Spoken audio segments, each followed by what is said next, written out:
আগেও দেখিয়েছিলাম যে মোহাম্মদ সাদ রাডি তার একেবারে দুটি বিধানসভায় কেন্দ্রে ভুয়ো আধার কার্ড, ভুয়ো ভোটার কার্ড সবকিছু ছিল, কিন্তু সেখান থেকেই বাংলা যোগ স্পষ্ট হচ্ছিল। আর এবার আরও এক জঙ্গির পশ্চিমবঙ্গ কানেকশন জোরালো হচ্ছে। অসম এসটিএফ এর হাতে ধৃত কোকরাঝাড়ের বাসিন্দা নূর ইসলাম, কিভাবে তার বাংলা যোগ স্পষ্ট হচ্ছে দেখুন।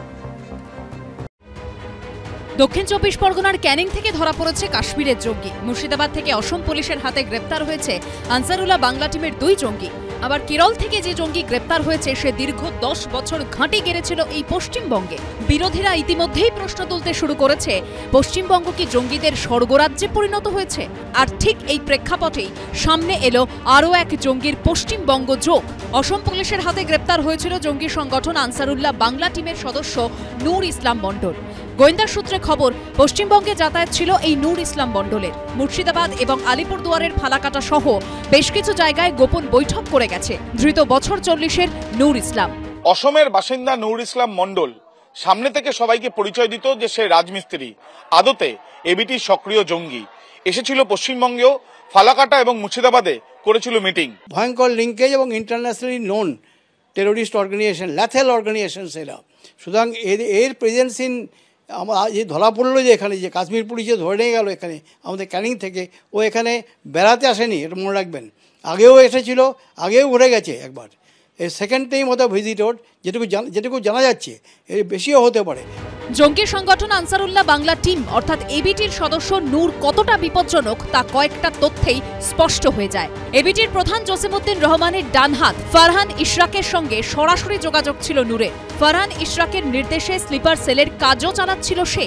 কেরল থেকে গ্রেপ্তার হওয়া জঙ্গি আনসারুল্লাহ বাংলা টিমের সাদ রাডির সঙ্গেও পরিচয় ছিল তার।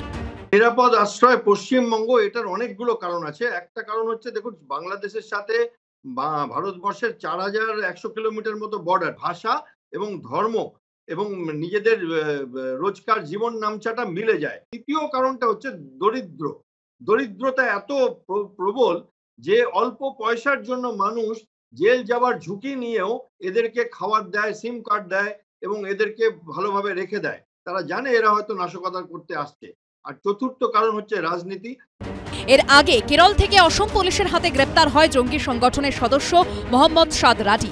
গত 10 বছর ধরে সে ঘাঁটি গেড়েছিল পশ্চিমবঙ্গে। গোয়েন্দা সূত্রে দাবি, পশ্চিমবঙ্গে অস্ত্র জোগাড় ও স্লিপার সেলের সদস্য বাড়ানোর কাজ চালিয়ে গেছে সে। এছাড়া অসম পুলিশের হাতে এর আগে ধৃত 8 জঙ্গির মধ্যে 2 জন মুর্শিদাবাদের হরিহরপাড়ার বাসিন্দা আব্বাস আলী এবং মিনারুল শেখ। সূত্রের দাবি, এই মিনারুল শেখ বাংলাদেশে গিয়ে জঙ্গি কার্যকলাপে ট্রেনিং নেয়। অন্যদিকে ক্যানিং থেকে গ্রেপ্তার হওয়া কাশ্মীরি জঙ্গি জাভেদ মুন্সি তো পশ্চিমবঙ্গ থেকে চোরা পথে বাংলাদেশ হয়ে পাকিস্তানে যাওয়ার ছক কষেছিল বলে গোয়েন্দা সূত্রে খবর, জাভেদকে এ রাজ্যে পাঠিয়েছিল কুখ্যাত পাকিস্তানি জঙ্গি সংগঠন লস্কর-ই তৈবার হ্যান্ডলাররা। লঞ্চিং প্যাড হচ্ছে ওয়েস্ট বেঙ্গল। কোথাও থাকার জায়গা নেই, দেশে ঢুকেছে, পশ্চিমবাংলায় চলে এসো, ভালো শেল্টার। আর না হলে এখান থেকে এসে কার্ড ফার্ড বানিয়ে সারা দেশে ছড়িয়ে পড়ো। আচ্ছা, এত দেশবিরোধী গতিবিধি চলছে, এখানকার পুলিশ ইন্টেলিজেন্স কিছু জানতে পারে না? অন্য রাজ্যের পুলিশ আছে, সিপিএম আমলে ওরা বলতো যে কেন আমাদের না বলে এসছে, মমতা ব্যানার্জি তাই বলে না বলে ঢুকেছে। অতীতের থেকে পশ্চিমবঙ্গ অনেক শান্ত, ঠিকঠাক। অন্য রাজ্যের থেকে অনেক শান্ত, ঠিকঠাক। যেখানে প্রবলেম আছে পশ্চিমবঙ্গের বাংলাদেশ সীমান্ত, সেই বাংলাদেশ সীমান্ত পাহারা দেওয়ার কথা সুকান্ত বাবুর দলের অমিত শাহের বিএসএফ ফেল করছে বলে বাংলাদেশ থেকে কিছু জঙ্গি, কিছু আপত্তিকর লোক অবৈধভাবে কখনো বাংলা সীমান্তে ঢুকছে, কখনো ত্রিপুরায় ঢুকেছে, কখনো ত্রিপুরা থেকে ট্রেনে চেপে দিল্লি বা কলকাতায় যাচ্ছে। একের পর এক জঙ্গির পশ্চিমবঙ্গ কানেকশনে ক্রমেই উদ্বেগ বাড়ছে এপারে। আবির দত্ত, বিটন চক্রবর্তী ও হিন্দলদের রিপোর্ট, এবিপি আনন্দ। আপনাদের দেখালাম জঙ্গিদের বং কানেকশন, আর এবার সামনে রাখবো পাসপোর্ট জালিয়াতি কাণ্ড। আর সেই মামলায় আরও একজনকে এবার গ্রেপ্তার করলো পুলিশ। দত্তপুকুরের বাড়ি থেকে ভোররাতে পাকড়াও করা হয় অভিযুক্তকে। পুলিশ সূত্রে যা খবর, ধৃতের বাড়ি থেকে উদ্ধার হয়েছে একাধিক ব্যক্তির প্যান কার্ড, এটিএম কার্ড। আর এই নিয়ে পাসপোর্ট জালিয়াতি মামলায় গ্রেপ্তারের সংখ্যা দাঁড়ালো 6। শুধু পাসপোর্ট নয়, ঘটনার ব্যাপ্তি অনেক বড়। এই কেস এনআইএ এবং ইডির নিয়ে নেওয়া উচিত মন্তব্য করেছেন বিরোধী দলনেতা। জবাব দিয়েছে তৃণমূল। এই কেস এনআইএ এবং ইডির নিয়ে নেওয়া উচিত। পাসপোর্ট জালিয়াতির মামলায় যেদিন আরও একজন গ্রেফতার হলো, সেদিনই এই জালিয়াতিতে এনআইএ এবং ইডি তদন্ত চেয়ে সুর চড়ালেন শুভেন্দু অধিকারী। অন্যদিকে পাসপোর্ট জালিয়াতিতে বুধবার দত্তপুকুর থেকে ধৃত মোক্তার আলমকে আদালতে পেশ করে সরকারি আইনজীবী বিস্ফোরক দাবি করলেন, এই পাসপোর্ট জালিয়াতি চক্রের সঙ্গে আন্তর্জাতিক মানব পাচার চক্রেরও যোগ থাকতে পারে। বারাসাতের বাসিন্দা সমরেশ বিশ্বাস, তাঁর ছেলে রিপন বিশ্বাস, যাদবপুর বিশ্ববিদ্যালয়ের ছাত্র, ঢাকুরিয়া ডাকঘরের অস্থায়ী কর্মী, দক্ষিণ 24 পরগনার কোস্টাল থানা এলাকার বাসিন্দা দীপক মণ্ডল, বসিরহাট পোস্ট অফিসের data entry operator Taraknath Sen এবং বেহালার পর্ণশ্রী ডিটিপি কর্মী দীপঙ্কর দাসের পর এবার মোক্তার আলম। পাসপোর্ট জালিয়াতি মামলায় বুধবার আরও একজনকে গ্রেফতার করেছে পুলিশ। ধৃতের বাড়ি উত্তর 24 পরগনার দত্তপুকুরের শিকদেশপুরে। এই নিয়ে পাসপোর্ট জালিয়াতিতে গ্রেফতারের সংখ্যা দাঁড়ালো 6। এদিন দত্তপুকুরে ধৃতের বাড়িতে গেলে কাউকে পাওয়া যায়নি, তবে স্থানীয়রা জানিয়েছেন মোক্তার আলমকে তারা চিনতেন আশরাফুল নামে। এর আগে ছিল আশাপুর নামে, আশাপুর। তো আধার কার্ড, পাসপোর্ট এইসব অনলাইনে কাজ করতো, হ্যাঁ এলাকায় থাকতো। শুনে তো এখন আমরা আতঙ্কে আছি। এর আগেও পাসপোর্ট জালিয়াতি মামলায় মোক্তার আলমকে গ্রেফতার করে চুঁচুড়া থানার পুলিশ। 1.5 বছর আগে একবার তুলে নিয়ে গেছিল এইসব সংক্রান্ত ব্যাপারেই, পাসপোর্টের ব্যাপারে। তারপরে মাস 2 পরে আবার ছেড়েও দিয়েছিল। বাংলাদেশে এক্সপোর্টের ব্যবসা ছিল, আরও পাসপোর্ট টাসপোর্ট এসব কাজও করতো, এসব সংক্রান্ত কাজ করতো। এবার কোনটা অরিজিনাল করতো, কোনটা নকল করতো, এটা জানতাম না। ও কি আপনাদের এখানকার স্থানীয় ভোটার? হ্যাঁ, স্থানীয় ভোটার। কি নামে ভোটিত? মুক্তার আলম, আর আশরাফুল বলে পরিচিত। বুধবার ধৃত মোক্তারকে আদালতে পেশ করে সরকারি আইনজীবী সওয়াল করেন, এই চক্রের সঙ্গে আন্তর্জাতিক মানব পাচার চক্রের যোগ থাকতে পারে।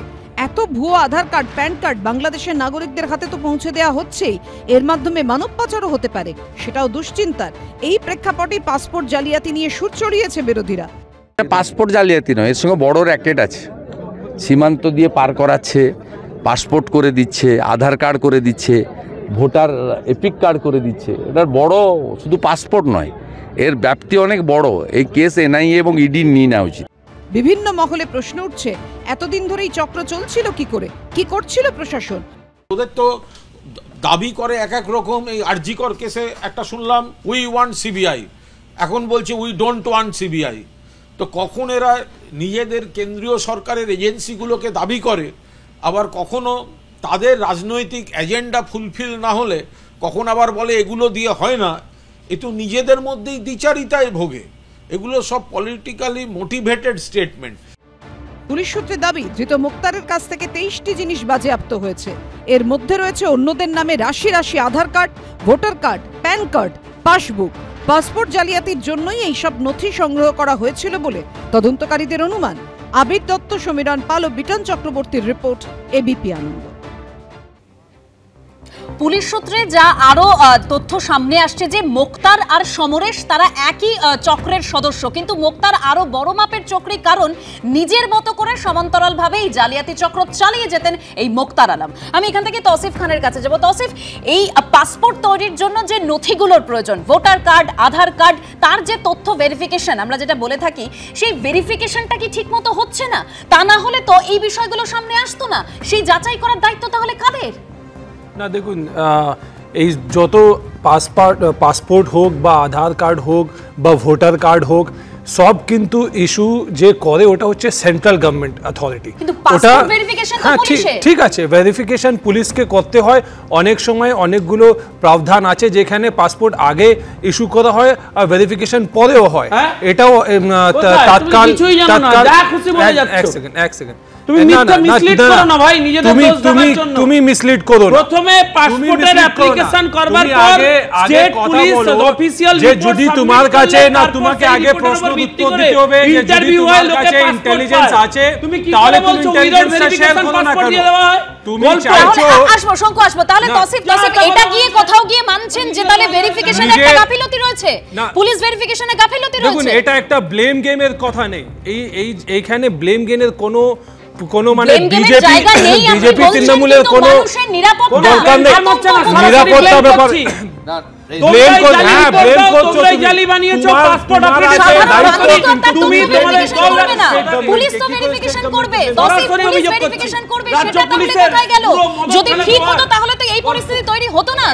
একটা কথা তৌসিফ, তুমি এটাকে নিশ্চয়ই এগ্রি করবে যে পশ্চিমবঙ্গে, এটা কিন্তু তোমার বিতর্ক না, পশ্চিমবঙ্গে এমন একটা রাজনৈতিক আবহ কাজ করছে যেখানে জঙ্গিদের আমাকে তার আগে গদাধর বাবুর কাছে যেতে হবে।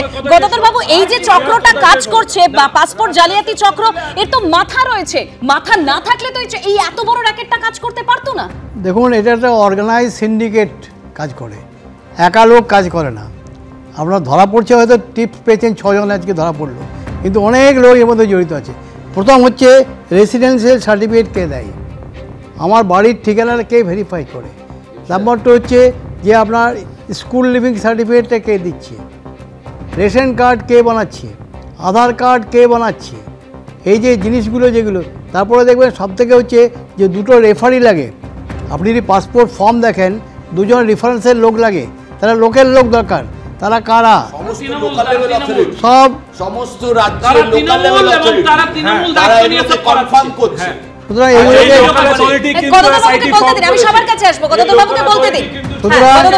এইগুলো ভেরিফাই করা দরকার। এইগুলো ভেরিফিকেশনের দায়িত্ব কিন্তু পাসপোর্ট অফিসের নয়। পাসপোর্ট অফিস ডকুমেন্টের অরিজিনাল কিনা দেখবে এবং সেটা পাঠিয়ে দেয়, কলকাতা হলে দেয় security control office. Security control আবার রেসপেক্টিভ থানায় এরিয়ায়, সেখানে একজন মানে গদাধর বাবু, যে তথ্য সামনে আসছে যে এই যে মোক্তার আলমকে গ্রেফতার করা হয়েছে, অনুপ্রবেশকারীরা নাকি মোক্তার আলমের সঙ্গে যোগাযোগ রাখতো। ডেফিনেটলি, কারণ এর আগেও ধরা পড়েছে। একটা জিনিস দেখবেন, সেটা কি 1.5 মাস 2 মাস পর ছাড়াও পেয়ে গেছে। তার মানে হ্যাবিচুয়াল অফেন্ডার, এটা হচ্ছে হ্যাবিচুয়াল অফেন্ডার। এবং এর কানেকশান দেখলে বাংলাদেশও আছে, কারণ কাদের পাসপোর্ট করবে, লোকগুলো তো উড়ে আসছে না, তার ডাটাগুলো তো আগে আসছে না, তো তার টাকা পয়সার ব্যাপার আছে। এক একটা পাসপোর্টে যেরকম জানা যাচ্ছে 1 থেকে 5 লাখ টাকা পর্যন্ত পয়সা দিয়ে লাগে। টাকাগুলো কারা দেবে? বিনা পয়সায় এটা কাজ করছে না। তারপরে এর সঙ্গে জড়িত আছে পাসপোর্ট অফিস, এর সঙ্গে জড়িত আছে আপনার পোস্ট অফিস, যেখানে ডেলিভারি পয়েন্ট। সুতরাং এই যে একটা নেক্সাস কাজ করছে, এটা কিন্তু একটা নয়। হ্যাঁ, লিড রোল হয়তো 1 2 জন থাকে, কিন্তু অনেকটা লোক থাকে। এবং আপনি এটাও জেনে রাখবেন যে লোকের দাদা যারা থাকে তাদের যোগাযোগ আছে কিনা, সেটা কোশ্চেন মার্ক। শঙ্কুদেব পণ্ডা, দেখুন, সরাসরি এই পুরো পাসপোর্টের ওপরে কেন্দ্র সরকার বা পাসপোর্ট অথরিটি রাজ্যের ইনভেস্টিগেটিং টিমের ওপর ডিপেন্ডেন্ট করে, এবং তারা যে রিপোর্ট দেয় পাসপোর্ট করার যা নিয়ম, তাতে হচ্ছে পুলিশ ভেরিফিকেশানের রিপোর্ট আসবার পরেই পাসপোর্টের পরবর্তী প্রসেস হয়। আর এখন পুরোটা অনলাইনে হয়। আপনি যে কোনো পাসপোর্ট অ্যাপ্লাই করবার পর দেখতে পাবেন যে কোন জায়গায় আপনার পাসপোর্টের পরিস্থিতি রয়েছে, কিভাবে আপনি গোহেড করবেন। এবার যিনি পুলিশের কর্তা আছেন এখানে, প্রাক্তন কর্তা, তিনিও জানবেন যে সাধারণত ডিস্ট্রিক্টে ডিআরআই বলে একটা ডিস্ট্রিক্ট ইন্টেলিজেন্স ডিপার্টমেন্ট, তারা হচ্ছে ইনভেস্টিগেট করে একটা রিপোর্ট জমা করে। সেই রিপোর্ট আসবার পর জেলার ক্ষেত্রে, রাজ্যের কলকাতার ক্ষেত্রে এসবি করে, স্পেশাল ব্রাঞ্চ, তারা রিপোর্ট দেওয়ার পরেই এটা প্রসেসড হয়। এবং উনি যে গুরুত্বপূর্ণ 2টো কথা বলেছেন যে লোকাল অথরিটির সার্টিফিকেট লাগে, ওনার বার্থ সার্টিফিকেট প্রপারলি, আপনি দেখলেন না মালদায় একজন মিউনিসিপ্যালিটির কর্মী, তৃণমূলের ওখানকার, সে ইনভলভ, তার ইনভলভমেন্ট পাওয়া গেছে, তাকে গ্রেফতার করেছে, সে ওখানে বার্থ সার্টিফিকেট জালিগিরি করে বাজাচ্ছে। আপনি কলকাতা কর্পোরেশনে চলে যান, পয়সা দিলে টাকা ছড়াবে, বার্থ সার্টিফিকেট, ডেথ সার্টিফিকেট সব বানিয়ে দিচ্ছে। লোকাল অ্যাডমিনিস্ট্রেশনকে ব্লেম করে আপনি বিএসএফ কে কিছু বলবেন না, আপনি বর্ডারটা গেটটা খুলে দেবেন। বর্ডার সিকিউরিটি ফোর্সের কোনো দায়িত্ব নেই, অমিত শাহ কোনো দায়িত্ব নেই। অমিত শাহ শুধু পার্লামেন্টে দাঁড়িয়ে বি.আর. আম্বেদকরকে ইনসাল্ট করবে, বিএসএফ নিয়ে কোনো রেসপন্সিবিলিটি নেই। আরে আমি বলছি না, আমার বিরোধী পক্ষ অধীর চৌধুরী, তিনি বলছেন যে কোনো সময় বি.আর. আম্বেদকরকে ইনসাল্ট করবেন। বিএসএফ এর কোনো দায়িত্ব নেই, বিএসএফ এর কোনো রোল নেই, লোক চলে আসবে আপনি মমতা ব্যানার্জিকে ব্লেম করবেন। এরা ঢোকাচ্ছে, এরা নাই। এবং তারপরে ঘটনা ঘটার পর আপনি ভাবুন এখনো পর্যন্ত একটা অ্যারেস্ট টাকা কে নিচ্ছে, একটা এনকোয়ারি হয়নি, বিএসএফ এর গেট কে গার্ড করছে, টাকা কে নিচ্ছে। এখানে যদি আপনি জানেন যে টাকা নিয়ে ভিতরে ঢোকাচ্ছে, তার মানে টাকা নিচ্ছে। স্যার আপনি বলুন, অভিযোগ পাল্টা অভিযোগ রয়েছে, আক্রমণ পাল্টা আক্রমণ রয়েছে, কিন্তু একটা বিষয় তো অবশ্যই স্বাভাবিক যে পাসপোর্ট ইস্যু করে বিদেশ মন্ত্রক, কিন্তু তার জন্য যে প্রয়োজনীয় নথি, পুলিশ ভেরিফিকেশন কার দায়িত্বে? রাজ্য প্রশাসনের দায়িত্ব। তাহলে দুতরফেরই তো দায় রয়েছে, কেউ তো দায় অস্বীকার করতে পারে না। আমি এখান থেকে দেবাশিস দার কাছে যাবো। দেবাশিস দা, এই যে মোক্তার আলমকে গ্রেপ্তার করা হয়েছে, অনুপ্রবেশকারীদের নাম ঠিকানা সবকিছু তার কাছে থাকতো, তারপরে গিয়ে এই ভুয়ো নথি তৈরি করার কাজ করতো সে। অর্থাৎ এই যে চক্র, এই চক্র তো অনেক দিন ধরে চলছে কিভাবে? সেই ইন্টেলিজেন্স ফেলিওর? না, এটা তো একটা সংগঠিত কারবার। এর সাথে 2টো বিষয় যুক্ত রয়েছে। একটা বিষয় হচ্ছে কালো টাকা, আরেকটা বিষয় হচ্ছে অসুস্থ রাজনীতি। এই কালো টাকা এবং অসুস্থ রাজনীতির মেলবন্ধনে এই পুরো ক্রাইমটা একদম অর্গানাইজড হতে চলছে, এবং পশ্চিমবঙ্গে এই অপরাধটা চলবার জন্য যে বাতাবরণ, যে রাজনৈতিক বাতাবরণ দরকার, এই রাজনৈতিক বাতাবরণটা একেবারে অনুকূলে রয়েছে। এই কালো টাকা এবং অসুস্থ রাজনীতির যে ব্লেন্ড, এটা পশ্চিমবঙ্গে সাকসেসফুলি করতে পারছে জন্য জঙ্গিদের ঘাঁটি শুধু হয়েছে না, এখানে যে তথ্যের কথা বলা হচ্ছে, তথ্যগুলোর মূল জায়গাটা হচ্ছে সামাজিকীকরণ হচ্ছে। অর্থাৎ জঙ্গিরা শুধু এখানে এসে অ্যাটাক করবার কোনো একটা প্যাড তৈরি করছে না, লঞ্চিং গ্রাউন্ড তৈরি করছে না, বা অন্য একটা রাজ্যে চলে যাচ্ছে না, তারা এখানে থেকে সমাজের সাথে মিশে যাচ্ছে তাদের বড় গেম প্ল্যানকে এক্সিকিউট করার জন্য। এবং যে জায়গাটা সব থেকে চিন্তার জায়গা, একদিকে দুটো জায়গা, বর্ডার সিকিউরিটি ফোর্স ম্যানেজমেন্ট যেরকম ফেল করছে, পাশাপাশি এই যে সামাজিকীকরণ বলে যে কথাটা বলছে, এর ভেতরে মূল মানেটা কি? এর মানে হচ্ছে এরা আসবার পর তাদের এখানকার স্টেটাকে লেজিটিমাইজ করে ফেলা হচ্ছে।